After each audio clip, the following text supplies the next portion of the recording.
પ્રેરણા પ્રસંગ. ખૂનેથી સપનાની શરૂઆત. મિતનાથ નામનો એક નાનકડો બાળક કચ્છના અંજાર શહેરમાં રહેતો હતો. તે દરરોજ શાળાએ ચાલીને જતો. તેના ઘરમાં સાયકલ ખરીદવાનો ખર્ચ ઉઠાવવો શક્ય નહોતો. એક દિવસ તેને રસ્તે એક સાયકલની દુકાન પાસે જૂની સાયકલ જોઈ અને મનમાં સંકલ્પ કર્યો કે એક દિવસ હું મારી પોતાની સાયકલ લઈશ. મિતનાથે નક્કી કર્યું કે તે પોતે મહેનત કરીને પૈસા બચાવશે. તેને વીકેન્ડમાં દૂધ વહેંચવાનું, દુકાને સામાન પહોંચાડવાનું કામ શરૂ કર્યું. થોડા મહિનામાં તેને પોતાની જૂની સાયકલ ખરીદી. શાળાએ તે પહેલીવાર સાયકલ લઈને પહોંચ્યો ત્યારે એની અંદર ગર્વ અને ખુશીની લહેર હતી. હવે તે સમય બચાવી શકતો અને વધુ અભ્યાસ માટે સમય અપાવી શકતો.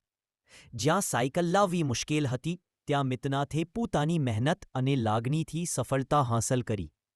આજે મિતનાથ એક સરસ ઓફિસર છે, પણ જ્યાર પણ એને પોતાની સફળતાનું મૂલ્યાંકન કરવું હોય ત્યારે તે પોતાની જૂની સાયકલ અને એની સાયકલ સવારીની ખાટી મીઠી યાદોને યાદ કરે છે.